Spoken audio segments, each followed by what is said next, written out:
सर्वांना रामराम. आता आपण दुसऱ्या प्रकरणाला सुरुवात करत आहोत. दुसऱ्या प्रकरणाचे नाव आहे प्रगट व अप्रगट मनाची कार्ये. चला तर मग आपण सुरू करूया. मानवी मनाचे प्रगट व अप्रगट मन असे दोन प्रकार असतात. प्रगट मन हे आपण जेव्हा जागे व जागरूक असतो त्यावेळी क्रियाशील असते. मात्र ज्यावेळी आपण झोपी असतो अथवा काही कारणामुळे बेशुद्ध अवस्थेत जातो त्यावेळी प्रगट मन देखील झोपी जाते अथवा निष्क्रिय बनते. मात्र अप्रगट मनाचे तसेच नसते.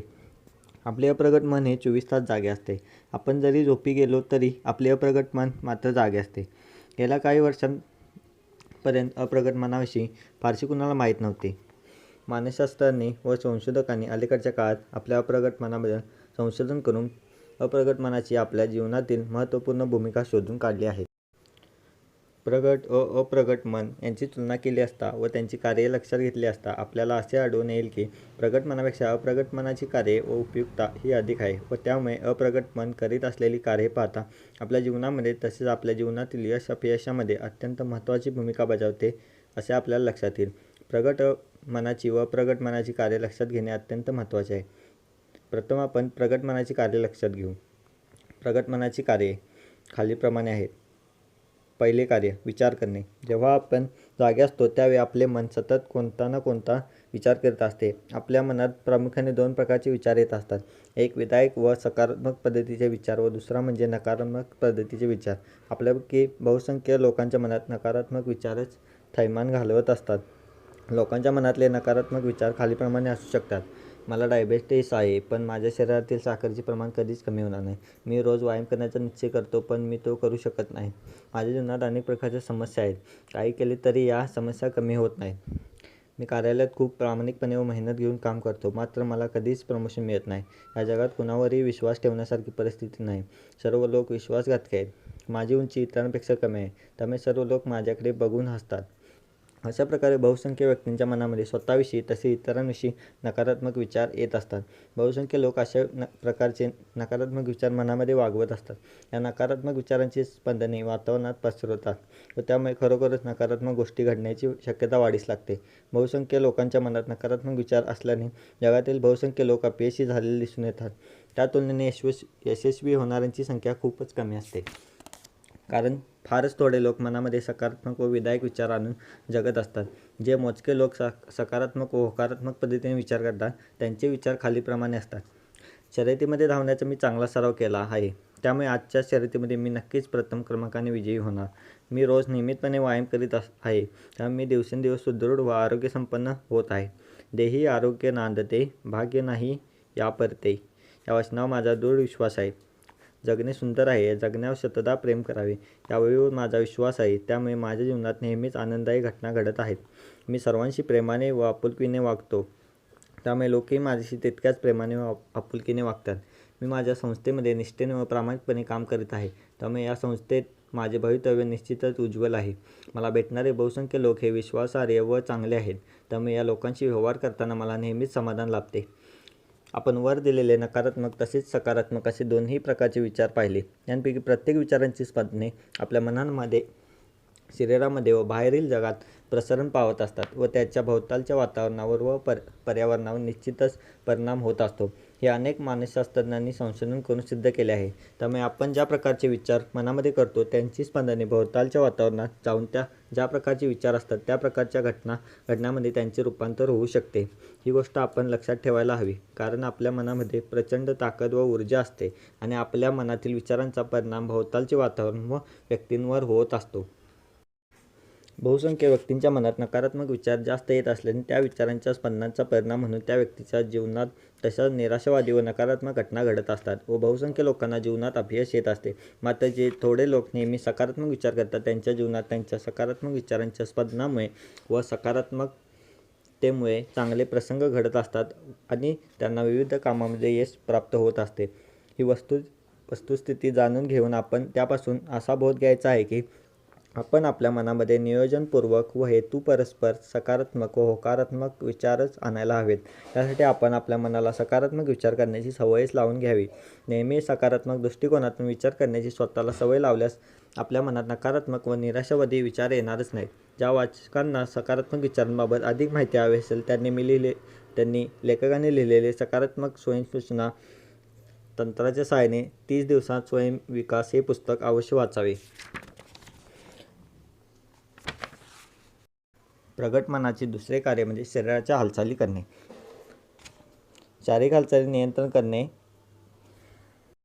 प्रगट मनाचे दुसरे महत्त्वाचे कार्य म्हणजे शारीरिक हालचाली नियंत्रण करणे होय. आपल्या प्रगट मनामध्ये ज्या प्रकारचे विचार येतात त्यानुसार प्रगट मन मेंदूच्या माध्यमातून आपल्या शरीराच्या विविध अवयवांना सूचना देते व त्यानुसार शरीराच्या हालचाली होतात. आपण आपल्या मनामध्ये जर चांगले अथवा सकारात्मक विचार आणले तर आपल्या शरीरातील अवयव देखील चांगल्या व सकारात्मक हालचाली करू लागतात. उदाहरणार्थ, आपल्या मनामध्ये असा सकारात्मक विचार आणला की आता माझी व्यायामाची वेळ झालेली आहे, तेव्हा आपण चांगल्या प्रकारे व्यायाम करायला हवा. प्रगट मनामध्ये एकदा असा सकारात्मक विचार निर्माण झाला म्हणजे त्यानुसार आपले शरीर देखील त्या विचाराप्रमाणे हालचाल करेल आणि आपल्या शरीराच्या विविध अवयवांना चांगला व्यायाम मिळून मनातील विचारानुसार शरीरातील हालचाली होतील. या उलट आपल्या मनामध्ये जर असा वाईट विचार आला की आता थोडा मोकळा वेळ आहे तर एखादी सिगारेट प्यायला हवी, प्रगट मनात असा विचार निर्माण झाला तर आपले शरीरही त्याप्रमाणे हालचाल करू लागेल व आपण सिगारेटच्या दुकानाकडे जाऊन सिगारेट घेऊन धूम्रपान करायला लागू. या उदाहरणावरून हे लक्षात येते की आपल्या प्रगट मनामध्ये जर एखादा चुकीचा विचार आला तर आपले शरीरही त्यानुसार हालचाली करू लागेल. म्हणूनच आपण असा निश्चय करायला हवा की मी नेहमी चांगलेच विचार आणेन. तिसरे कार्य विविध संवेदन केंद्राद्वारे प्राप्त होणाऱ्या संवेदना. आपल्या सर्वांना माहीत आहे की आपल्यापैकी प्रत्येकाला 5 संवेदन केंद्रे आहेत: डोळे, कान, नाक, जीभ, हाताची त्वचा. अशा प्रकारे वरील 5 संवेदन केंद्राद्वारे आपल्याला विविध प्रकारच्या संवेदना प्राप्त होत असतात. प्रगट मन ह्यामध्ये महत्त्वाची भूमिका बजावते व या 5ही संवेदन केंद्राद्वारे ज्या विविध संवेदना प्राप्त होतात त्याचा नेमका अर्थ लावण्याचे कार्य प्रगट मन करीत असते व त्यानुसार आपल्या शरीरातील हालचालीही ते नियंत्रण करीत असते. उदाहरणार्थ, आपल्या जिभेला एखादा पदार्थ चांगला लागला तर तो पदार्थ अधिक खाण्याची आपल्याला सहजच इच्छा होते. प्रगट मन त्याप्रमाणे शरीराला सूचना करते व आपण तो पदार्थ अधिक प्रमाणात खायला लागतो. या उलट जर एखादा खाद्यपदार्थाची चव खारट किंवा तुरट लागली तर प्रगट मनाच्या सूचनेद्वारे आपण असा पदार्थ खाण्याचे थांबवतो. अशा प्रकारे विविध संवेदन केंद्राद्वारे विविध प्रकारच्या संवेदना ग्रहण करण्याचे काम प्रगट मन शरीराच्या माध्यमातून करत असते व त्या संवेदनांचा योग्य तो अर्थ लावण्याचेही काम ते करते. प्रगट मनाचे चौथे महत्त्वाचे कार्य म्हणजे माहिती गोळा करणे होय. आपले प्रगट मन नेहमीच कोणत्या ना कोणत्या प्रकारची माहिती गोळा करत असते. ही माहिती गोळा करण्यासाठी प्रगट मन आपल्या शरीराच्या विविध अवयवांची मदत घेत असते. उदाहरणार्थ, आपल्या डोळ्यांच्या सहाय्याने विविध प्रकारच्या माहितीचे आकलन प्रगट मन करून घेत असते. आपल्या दृष्टीला ज्या विविध गोष्टी दिसतात त्याद्वारे विविध विषयांची माहिती आपल्याला मिळत असते. ज्याप्रमाणे डोळ्यांद्वारे आपल्याला माहिती प्राप्त करता येते त्याप्रमाणे आपल्याला कानांद्वारे म्हणजे श्रवणाद्वारेही आपल्याला बहुमोल अशी माहिती मिळवता येते. मात्र त्यासाठी आपल्याला आपले डोळे व कान सदैव उघडे ठेवावे लागतील व सदैव जागरूक राहावे लागेल. एरवी आपण डोळ्याने अनेक गोष्टी पाहतो व कानाने अनेक गोष्टी ऐकतो. मात्र प्रगट मन जेव्हा एखादी गोष्ट पाहण्यासाठी डोळ्यांना व ऐकण्यासाठी कानांना प्रोत्साहित करते तेव्हा आपले डोळे व कान देखील विशिष्ट हेतूने निरीक्षण करून आपल्याला उपयुक्त अशी माहिती गोळा करतात. अशा प्रकारे आपल्या दैनंदिन जीवनात उपयोगी पडणारी बहुमोल माहिती आपल्याला प्रगट मनाद्वारे गोळा होत असते. प्रगट मनाचे 5वे कार्य माहितीचे विश्लेषण करणे. प्रगट मन केवळ माहिती गोळा करून थांबत नाही तर त्यापुढे जाऊन गोळा केलेल्या माहितीचे शास्त्रशुद्ध विश्लेषण करण्याचे कामही प्रगट मन करीत असते. असे विश्लेषण करताना आवश्यक तिथे आकडेवारीचाही उपयोग करता येतो. तसेच काही गणित सूत्रांचाही उपयोगाच्या माहितीच्या विश्लेषणासाठी प्रगट मनाद्वारे केला जातो. 6वे कार्य विश्लेषणातून योग्य तो निष्कर्ष काढणे. उपलब्ध माहितीचे योग्य प्रकारे विश्लेषण करून झाल्यावर प्रगट मन त्या विश्लेषणाच्या माध्यमातून योग्य ते निष्कर्ष काढण्यासही मदत करते. या निष्कर्षाच्या आधारे आपण जीवनातील महत्त्वपूर्ण निर्णय घेऊ शकतो. 7वे कार्य योग्य तर्क काढणे. उपलब्ध झालेल्या माहितीच्या आधारे योग्य ते निष्कर्ष काढण्याबरोबर आवश्यक त्या गोष्टींचे तर्क काढण्याचे कामही प्रगट मनाद्वारे होत असते. अशा प्रकारे तर्कशास्त्राचा अवलंब करणे आणि काय, कोठे, केव्हा व कसे यासारख्या प्रश्नांची तर्कशुद्ध उत्तरे शोधून माहितीचा योग्य तो उपयोग करून घेण्याचे काम प्रगट मनाद्वारे होत असते. 8वे कार्य परिस्थितीचे मूल्यमापन करणे. आपल्याला उपयुक्त असलेली माहिती गोळा करणे, तिचे पद्धतशीर विश्लेषण करणे व तर्कशास्त्राच्या आधारे त्याचा योग्य तो अर्थ लावण्याचे काम प्रगट मन अत्यंत कार्यक्षमपणे करू शकते. अशा प्रकारे तर्कशास्त्राच्या आधाराने विविध प्रकारचे तर्क लावून आपले प्रगट मन विविध प्रकारच्या परिस्थितींचे मूल्यमापनही चांगल्या प्रकारे करू शकते. परिस्थितींचे मूल्यमापन करून आपण आपल्या आपल्याकडे अनुकूल गोष्ट किती आहेत व प्रतिकूल गोष्टी किती आहेत याचे तुलनात्मक अभ्यास आपले प्रगट मन करू शकते. 9वे कार्य योग्य व अयोग्य यांचा निवाडा करणे. आपले प्रगट मन केवळ परिस्थितीचे मूल्यमापन करून थांबत नाही, तर एखादी गोष्ट योग्य किंवा अयोग्य याचा निवाडा करण्याचे कामही प्रगट मन करू शकते. कोणती गोष्ट करणे चांगली, ती गोष्ट केल्याने आपले कोणते फायदे होतील याचा अंदाज प्रगट मनाला बांधता येतो. त्याचप्रमाणे कोणती गोष्ट करणे चुकीचे आहे व अशी गोष्ट केल्यास कोणते तोटे होऊ शकतील याचा अंदाजही प्रगट मन करू शकते. 10वे कार्य विविध पर्यायी मार्ग विचारात घेऊन योग्य निर्णय घेणे. आपले प्रगट मन करीत असलेले सर्वात महत्त्वाचे कार्य म्हणजे निर्णय घेण्याचे कार्य होय. कोणतेही निर्णय अचूकरित्या घ्यायचा असेल तर त्यासाठी विविध पर्यायांचा विचार करणे क्रमप्राप्त आहे. अशा विविध पर्यायांचा विचार करून प्रत्येक प्रकारच्या पर्यायाचे फायदे कोणते व तोटे कोणते यांचा तुलनात्मक अभ्यास प्रगट मन करू शकते. अशा प्रकारे विविध पर्यायी मार्गांचा तुलनात्मक अभ्यास करून योग्य पर्यायाची निवड करणे व अचूक निर्णय घेणे हे आपल्या जीवनात अत्यंत महत्त्वाचे असते व हे महत्त्वपूर्ण काम आपले प्रगट मन आपल्यासाठी करीत असते. कार्य 11 घेतलेल्या निर्णयानुसार कृती करणे. आपले प्रगट मन विविध पर्यायी मार्गांचा विचार करून योग्य तो निर्णय घेत असते. तसेच तो निर्णय घेऊन झाल्यावर घेतलेल्या निर्णयानुसार आवश्यक ती कृती करण्याचे काम प्रगट मनच करीत असते. ही कृती शरीराच्या ज्या अवयवांकडून व्हायला हवी त्यांच्याकडून योग्य प्रकारे व्हायला हवी याची दक्षता प्रगट मन घेऊ शकते. याचे कारण शरीराच्या विविध अवयवांवर प्रगट मनाचे नियंत्रण असते. ही सारी होती प्रगट मनाची कार्ये. आता आपण अप्रगट मनाची भूमिका व कार्य बघूया. या पुस्तकामध्ये आपल्याला मनाची ताकद कशी वाढवावी यावर मुख्य चर्चा करायची आहे. याचे कारण आपले अप्रगट मन अत्यंत शक्तिमान असते, मात्र आपल्याला या शक्तीची जाणीव नसते. प्रगट मनापेक्षा अप्रगट मन हे कितीतरी पटीने अधिक शक्तिशाली असते.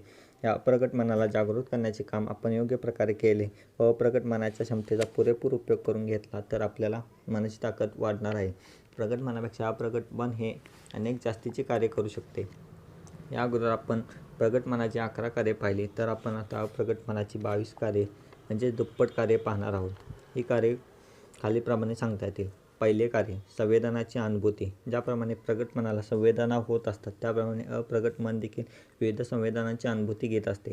आपण झोपी गेलो तरी आपले अप्रगट मन कार्य करीत असते हे लक्षात घेतले पाहिजे. त्यामुळे आपण झोपेत जरी असलो तरी आपले अप्रगट मन जागृत असते. त्यामुळे आपण झोपेत जरी असलो तरी आपल्या संवेदना अप्रगट मनामुळे जागरूक असतात. उदाहरणार्थ आपण झोपलो असलो तरी दरवाजाची बेल वाजली तरी आपण जागे होतो. याचे कारण आपले अप्रगट मन जागेच असते आणि दरवाजाची बेल वाजल्याची जाणीव ते आपल्याला करून देते. दुसरे कार्य संवेदनांना प्रतिसाद म्हणून हालचाली करणे. अप्रगट मनाने आपण झोपेत असलो तरी दरवाजाची बेल वाजल्यामुळे आपल्याला जागृत केलेले असते. अशा वेळी आपण या संवेदनाला प्रतिसाद म्हणून झोपेतून उठतो आणि बेल वाजली म्हणून दरवाजा उघडतो. याचाच अर्थ आपल्याला ज्या प्रकारची संवेदना होते त्याला प्रतिक्रिया म्हणून योग्य ती हालचाल करण्याचे काम अप्रगट मन करीत असते. याचाच अर्थ शरीराच्या हालचाली करण्याचे कार्य प्रगट मन व अप्रगट मन दोघेही करतात. आपण झोपलेलो असलो तरी आपले अप्रगट मन जागे असते. आपल्याला होणाऱ्या संवेदना प्रतिसाद म्हणून आवश्यक त्या हालचाली करण्याची सूचना आपल्या शरीराच्या अवयवांना देत असतो. याबाबत आपल्याला आणखी एक उदाहरण घेता येईल. आपल्याला झोपेत डास चावला तर अप्रगट मनाच्या सूचनेने जागे होतो आणि डास जिथे बसला आहे त्या भागावर चापटी मारून डासाला मारण्याचे काम करण्याची सूचना अप्रगट मन आपल्याला हाताला देत असते. तिसरे कार्य प्रतिक्षेप क्रिया करण्यास शरीराला प्रेरणा देणे.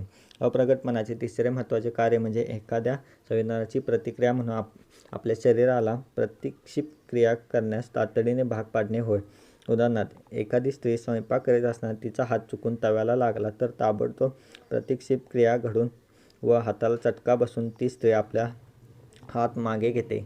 अशा प्रकारची प्रतिक्षेप क्रिया करण्यास आपले अप्रगट मन आपल्याला भाग पाडते. त्यामुळे तापलेल्या तव्याचा चटका बसताच त्या स्त्रीचा हात तातडीने पाठीमागे येतो. ही क्रिया इतक्या त्वरेने घडते की त्या स्त्रीला फारसा विचार करायला वेळच मिळत नाही. असे होत नाही की तापलेल्या तव्याला हात लागल्यावर आता हा तवा तापलेला आहे, मला माझा हात मागे घेतला पाहिजे असा विचार करून ती आपला हात हळूच मागे घेईल. याउलट असे घडते की तापलेल्या तव्याला हात लागताच अप्रगट मनाला शरीराच्या माध्यमातून संवेदना मिळते की तवा गरम आहे व चटका बसतो आहे. ही संवेदना प्राप्त होताच अप्रगट मनाकडून आपल्याला हाताला आदेश जाऊन चटका बसलेला हात प्रतिक्षेप क्रिया होऊन ताबडतोब मागे जातो. अशा प्रकारे आपले अप्रगट मन शारीरिक दुखापतींपासून आपला बचाव करू शकते. याबाबतीत आणखी एक उदाहरण आपल्याला घेता येईल. आपण जेव्हा एखाद्या उंच इमारतीच्या गच्चीवर जातो, गच्चीवरून खाली वाकून बघण्याचा प्रयत्न करतो, त्यावेळी उंचावरून खाली बघताना आपले अप्रगट मन इशारा देते की खाली वाकू नकोस, पडशील. असा इशारा मिळताच आपण त्वरित आपले शरीर मागे घेतो व उंचावरून खाली पडण्यापासून स्वतःचा बचाव करतो. आपल्या अप्रगट मनाने इशारा दिल्यामुळे प्रतीक्षित क्रिया घडून आपण आपले शरीर मागे घेतो व उंचावरून खाली पडण्यापासून स्वतःचा बचाव करतो. चौथे कार्य, स्मरणशक्तीचा साठा करणे. अप्रगट मन मानवासाठी आणखी एक कार्य करते आणि ते म्हणजे स्मरणशक्तीचा साठा करणे होय. अशा प्रकारे साठवलेल्या स्मरणशक्तीमुळे आपल्याला अनेक महत्त्वाच्या गोष्टी लक्षात राहू शकतात व त्यांचा उपयोग करून आपण विविध प्रकारचे फायदे प्राप्त करून घेऊ शकतो. उदाहरणार्थ, राजकीय नेते अथवा पुढारी विविध कार्यकर्त्यांची नावे लक्षात ठेवू शकतात व आपले संघटन मजबूत करू शकतात. कुशल विक्रेते आपल्या विविध ग्राहकांची नावे लक्षात ठेवून आपला व्यवसाय वाढवू शकतात व श्रीमंत बनू शकतात.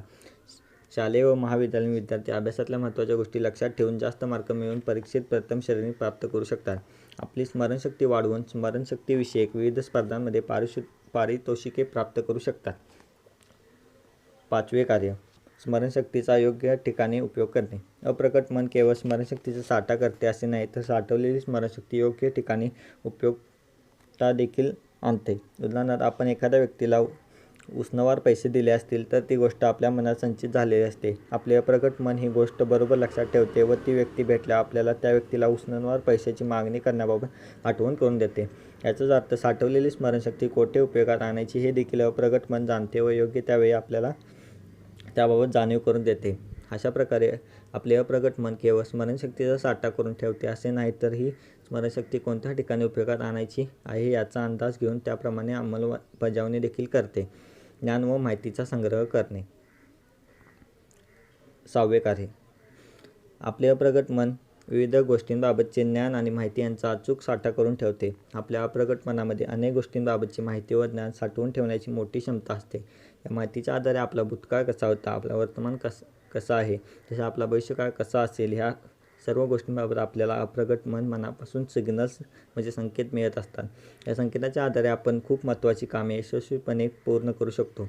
मोठमोठे तज्ज्ञ ज्योतिषी एखाद्या व्यक्तीच्या कुंडलीवरून त्या व्यक्तीच्या भूतकाळाबाबत माहिती घेऊ शकतात. तसेच त्या व्यक्तीचा वर्तमान काळ आणि त्या व्यक्तीच्या जीवनात भविष्यकाळात घडणारे प्रसंग व घटना याबाबतचे अंदाज बांधू शकतात. ज्योतिषांना अशा प्रकारचे अंदाज बांधण्यास त्यांच्या अप्रगट मनाने साठवलेल्या ज्ञान व माहितीची मोठी मदत होत असते. सातवे कार्य, ज्ञान व माहितीचा व्यवहारात उपयोग करून देणे. आपले अप्रगट मन ज्ञान व माहितीचा केवळ संग्रहच करून ठेवते असे नाही, तर ही माहिती योग्य ठिकाणी उपयोगात आणण्यासाठी आपल्याला मदत देखील करीत असते. उदाहरणार्थ, रस्त्याने प्रवास करत असताना रस्त्यावर लावलेल्या एखाद्या पाटीवर अपघाताचे क्षेत्र, वाहन हळू चालवा अशा अर्थाचे चिन्ह लावले असेल तर आपले अप्रगट मन त्या चिन्हाचा अर्थ आपल्याला लगेच लक्षात आणून देते व समोर अपघातप्रवण क्षेत्र असल्याने आपण वाहन हळू चालवावे याची आपल्याला जाणीव करून देते. याचाच अर्थ आपल्यापाशी असलेले ज्ञान व माहिती यांचा नेमका उपयोग कसा करायचा याची जाणीवही आपल्याला करून देत असते. आठवे कार्य, संधी लक्षात आणून देणे. बऱ्याच वेळा आपल्याला जीवनात विविध प्रकारच्या संधी येत असतात, मात्र ही संधी आहे तिचा उपयोग करून घेऊ शकतो हे काही वेळा आपल्याला लक्षातही येत नाही, तर काही वेळा संधी येऊन गेल्यानंतर त्याबाबतची जाणीव होते. याचे कारण आपल्या अप्रगट मनाबद्दल आपण फारसे जागरूक नसतो किंवा आपल्या अप्रगट मनाने काही संकेत दिले असतील तर आपण त्याकडे दुर्लक्ष करतो. यामुळे आपल्या जीवनात एखादी संधी येऊन देखील त्याचा फायदा करून घेता येत नाही. असे होऊ नये म्हणून आपण आपल्या अप्रगट मनाबाबत सदैव जागरूक राहायला हवे. हे मन आपल्याला वेळोवेळी जे सूचक संकेत देते त्याचे त्वरित आकलन करून घेऊन आपण त्वरित कार्यवाही करायला हवी. उदाहरणार्थ, आपल्याला आवश्यक असणारी एखादी वस्तू एका विशिष्ट कालावधीत ऑफ सीझनच्या डिस्काउंटमध्ये उपलब्ध होत असेल तर वस्तू खरेदी करायला ही चांगली संधी आहे असा सिग्नल आपले अप्रगट मन आपल्याला देते. या सिग्नलला प्रतिसाद म्हणून ती वस्तू आपण डिस्काउंटमध्ये खरेदी केली तर ह्या संधीचा आपल्याला योग्य तो फायदा होऊ शकतो. नववे कार्य, संधी निर्माण करणे. आपले अप्रगट मन आपल्याला केवळ संधी लक्षात आणून देते असे नाही, तर आपल्यासाठी ते नवीन संधी देखील निर्माण करते. जर आपण आपल्या अप्रगट मनाला अशी सूचना सातत्याने देत राहिलो की आपल्यासाठी नवीन संधी निर्माण झाली, तर आपण त्या संधीचा निश्चितच चांगला उपयोग करून मिळालेल्या संधीचे सोने करू, तर आपले अप्रगट मन खरोखरच आपल्यासाठी नवीन संधी निर्माण करेल व आपल्याला त्याची जाणीव करून देईल. अशी जाणीव आपल्याला अप्रगट मनाने करून देताच आपण उपलब्ध झालेल्या संधीचे खरोखरच सोने करू शकतो व संधीचा योग्य उपयोग करून घेऊ शकतो. 10वे कार्य, अदृश्य घड्याळ बनून काम करणे. अप्रगट मन आपल्यासाठी एक प्रकारे अदृश्य घड्याळ बनून काम करीत असते. आपल्या जागेपणी तसेच आपण झोपलेले असताना हे अदृश्य घड्याळ सुरूच असते व वेळेबाबत आपल्याला संकेत देतच राहते. याचे उदाहरण द्यायचे झाल्यास आपल्यापैकी प्रत्येकाच्या जीवनात कधी ना कधी घडलेला हा प्रसंग येथे सांगता येईल. एखाद्या वेळी आपल्याला पहाटे 5:30च्या गाडीने बाहेरगावी जायचे असते. आपल्याला लवकर जाग यावी म्हणून आपण घड्याळामध्ये पहाटे 4चा गजर लावतो व झोपी जातो. आपले शरीर झोपी गेले असले तरी आपले अप्रगट मन मात्र जागे असते. असे जागे असलेले अप्रगट मन आपल्याला पहाटे उठण्यासंबंधी सतत जाणीव देत असते. अशा प्रकारे सतत जाणीव मिळाल्यामुळे आपण पूर्णपणे झोपी जातच नाही व घड्याळामध्ये पहाटे 4चा गजर होण्यापूर्वी आपल्याला जाग येते व आपण आवरायला लागतो. अशा प्रकारे अप्रगट मन अदृश्य घड्याळ बनून सतत जागे राहून आपल्याला योग्य वेळी जागे करीत असते. 11वे कार्य अदृश्य कॅलेंडर किंवा दिनदर्शिका म्हणून काम करणे. आपले अप्रगट मन केवळ अदृश्य घड्याळाचेच काम करते असे नाही तर ते अदृश्य कॅलेंडर अथवा दिनदर्शिकामधून देखील काम करीत असते. आपण जागे असलो तरी अथवा झोपलेले असलो तरी आपले अप्रगट मन सतत वेळोवेळी आपल्याला सावध करीत असते व संकेत देत असते. आपण जर आपल्याला अप्रगट मनाला एखादे उद्दिष्ट साध्य करण्यासाठी समयमर्यादा घालून दिली तर व या मर्यादेतच आपले उद्दिष्ट पूर्ण झाले पाहिजे अशी सूचना आपल्या मनाला दिली तर अप्रगट मन या निश्चित मर्यादेतच आपल्याला उद्दिष्ट साध्य करून देण्यास मदत करते. 12वे कार्य आरोग्य संवर्धनाचे साधन. अप्रगट मन आपल्या आरोग्य संवर्धनासाठी साधन म्हणून देखील काम करू शकते. आपण जर आपल्याला खालील सकारात्मक सूचना देत राहिलो तर आपल्या आरोग्य संवर्धन होण्यास त्यामुळे निश्चित मदत होईल. सकारात्मक स्वयंसूचना खालीलप्रमाणे द्याव्या. मी माझ्या आरोग्याबाबत पूर्णपणे जागरूक आहे. आरोग्य संपन्न राहण्यासाठी आवश्यक ते सर्व उपाय मी योजत आहे. माझ्या आरोग्य संवर्धनासाठी मी नियमितपणे रोज व्यायाम करीत आहे. मी रोज सकस व चौरस आहार घेत आहे. पुरेशी झोप व विश्रांती घेत आहे. त्यामुळे माझ्या आरोग्याचे दिवसेंदिवस संवर्धन होत आहे. अशी स्वयंसूचना प्रगट मनाला देण्याबरोबरच आपण प्रत्यक्षात देखील रोज नियमितपणे व्यायाम करणे, सकस व चौरस आहार घेणे, पुरेशी झोप व विश्रांती घेणे या गोष्टी करीत राहिल्यास आरोग्य संवर्धन होण्यास निश्चितच मदत होऊ शकेल. मानसशास्त्रीय स्वयंसूचना तंत्राच्या सिद्धांतानुसार कोणतीही स्वयंसूचना आपण सलग 30 दिवस आपल्या अप्रगट मनाला दिली तर महिनाअखेरपर्यंत ती आपली सवय बनून जाते. आरोग्य संवर्धनाबाबतची स्वयंसूचना आपण 30 दिवस सलग स्वतःच्या अप्रगट मनाला दिल्यास आपले आरोग्य संवर्धन होण्यास निश्चितच मदत होऊ शकेल. वरील तिन्ही चित्रावरून आपल्याला असे लक्षात येते की आपण केवळ स्वयंसूचना देऊन ते पुरेसे होणार नाही तर स्वयंसूचनेप्रमाणे प्रत्यक्ष कृती करून ती आपल्या अप्रगट मनावर ठसविणे आवश्यक आहे. 13वे कार्य आपल्या प्रतिकारशक्तीमध्ये वाढ करणे. आपल्याला अप्रगट मनाच्या सहाय्याने आपण आपल्या प्रतिकारशक्तीमध्ये निश्चितपणे वाढ करू शकतो. आपण समाजामध्ये वावरताना बघतो की हिवाळ्यामध्ये व पावसाळ्यामध्ये असलेल्या विशिष्ट हवामानामुळे अनेक व्यक्तींना सर्दी, पडसे, खोकला इत्यादी गोष्टींचा प्रादुर्भाव होतो. मात्र काही थोड्या व्यक्तींना प्रादुर्भाव अजिबात होत नाही. याचे कारण त्यांची प्रतिकारशक्ती अधिक असते. भोवतालच्या परिस्थितीशी व हवामानाशी जुळवून घेण्याची त्यांची समायोजन क्षमता अधिक असते. त्यामुळे हिवाळ्यात अथवा पावसाळ्यात देखील त्यांना सर्दी, खोकल्याचा फारसा प्रादुर्भाव होत नाही. आपण व्यवहारात अनेकदा पाहतो. अप्रगट मनाच्या सहाय्याने आपण ही प्रतिकारशक्ती अथवा समायोजन शक्ती निश्चितपणे वाढवू शकतो.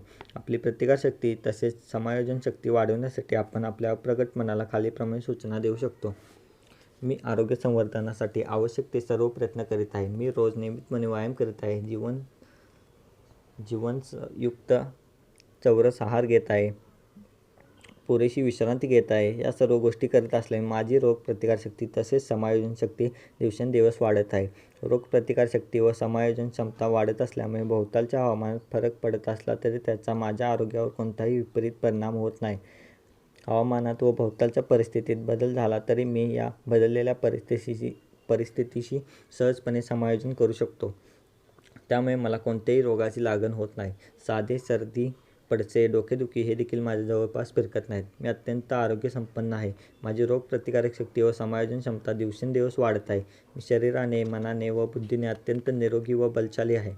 वरील स्वयंसूचना सातत्याने 30 दिवस तुम्ही तुमच्या अप्रगट मनाला दिली तर तुमचे अप्रगट मन तुमची प्रतिकारशक्ती व समायोजन क्षमता वाढवून तुम्हाला निश्चितच आरोग्यसंपन्न बनवेल. 14वे कार्य शारीरिक जखम भरून येण्याची प्रक्रिया गतिमान. अप्रगट मन आपल्यासाठी आणखी एक महत्त्वाचे काम करते ते म्हणजे आपल्याला एखादी शारीरिक दुखापत झाल्यास ती दुखापत भरून येण्याची प्रक्रिया अप्रगट मनाच्या सहाय्याने आपण करू शकतो. आपल्याला झालेली जखम लवकर भरून यावी अशी आपली दृढ भावना असेल तर ती भावना अप्रगट मन स्वीकारते व आपल्याला झालेली शारीरिक जखम भरून काढण्याची प्रक्रिया अत्यंत गतिमान करते. आपण झोपेत असलो तरी ही प्रक्रिया सुरूच असते. 15वे कार्य शारीरिक वेदनांवर मात करणे. आपले अप्रगट मन इतके शक्तिमान असते की आपल्या शरीरातील एखाद्या अवयवाला जखम होऊन तेथे वेदना होत असतील तर आपण अप्रगट मनाच्या साहाय्याने ह्या शारीरिक वेदनांवर मात करू शकतो. यासाठी आपण आपल्या अप्रगट मनाला खालीलप्रमाणे स्वयंसूचना द्यायला हवी. मला झालेली शारीरिक जखम दिवसेंदिवस बरी होत आहे. मला आता कोणतीही शारीरिक वेदना होत नसून मला अत्यंत शांत व स्थिर वाटत आहे. मला कोणत्याही प्रकारचे शारीरिक व मानसिक दुःख जाणवत नाही. अशा प्रकारे आपण आपल्या मनाला स्वयंसूचना देऊन संमोहित करू शकतो व त्याद्वारे आपले शारीरिक वेदनांवर पूर्णपणे विजय प्राप्त करू शकतो. नवीन ऊर्जेची निर्मिती.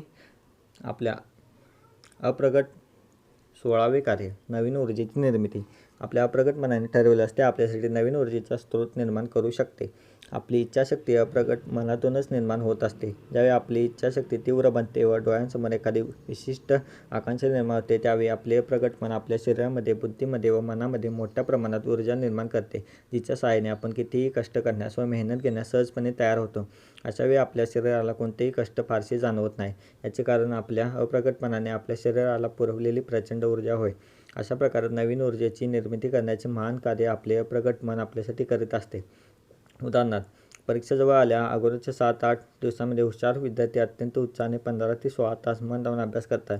याचे कारण परीक्षेत जास्त गुण मिळवण्याची ही तीव्र इच्छाशक्ती हुशार मुलांच्या अप्रगट मनामध्ये तयार होते व त्यामुळे अप्रगट मनाच्या सूचनेनुसार परीक्षेच्या अगोदर 7-8 दिवस त्यांच्या मनात व शरीरात प्रचंड ऊर्जा तयार होते. या ऊर्जेच्या सहाय्याने ते दिवसातील 15-16 तास मन लावून अभ्यास करतात व परीक्षेत नेत्रदीपक यश प्राप्त करतात. दुसरे उदाहरण द्यायचे झाल्यास, आपल्या घरी मुलाचे अथवा मुलीचे लग्न निघाल्यास घरातील आईवडील व जवळचे नातेवाईक तहान-भूक विसरून अत्यंत उत्साहाने कामाला लागतात. याचे कारण आपल्याकडील लग्न समारंभ चांगल्या प्रकारे संपन्न व्हावा अशी आईवडिलांच्या अप्रगट मनामध्ये तीव्र इच्छाशक्ती असते. त्यामुळे लग्नाची तारीख जशी जवळ येते तसतशी आईवडिलांच्या मनात व शरीरात प्रचंड ऊर्जा निर्माण होऊन ती अत्यंत उत्साहाने लग्नाच्या तयारीला लागतात. 17वे कार्य भोवतालच्या परिस्थितीवर नियंत्रण. आपल्या अप्रगट मनामध्ये तीव्र इच्छाशक्ती निर्माण झाली तरी स्पंदनशास्त्राच्या नियमानुसार आपले अप्रगट मनातील विचारांची स्पंदने भोवतालच्या परिस्थितीवर देखील परिणाम करू शकतात. आपल्याला हवी तशी घटना घडवून आणण्यात ही वैचारिक स्पंदने काही वेळा यशस्वी होतात. मात्र आपली इच्छाशक्ती व विचारांची तीव्रता जितकी जास्त असेल तितकी विचार स्पंदने तीव्र बनतात व भोवतालच्या परिस्थितीवर आपल्याला हवा तसा परिणाम घडवून आणतात व भोवतालची परिस्थिती नियंत्रित करतात. अशा प्रकारे आपण दुसरे प्रकरण संपवले आहे. या पुढील प्रकरण पुढच्या व्हिडिओमध्ये येईल. तरी बघत राहा व ऐकत राहा.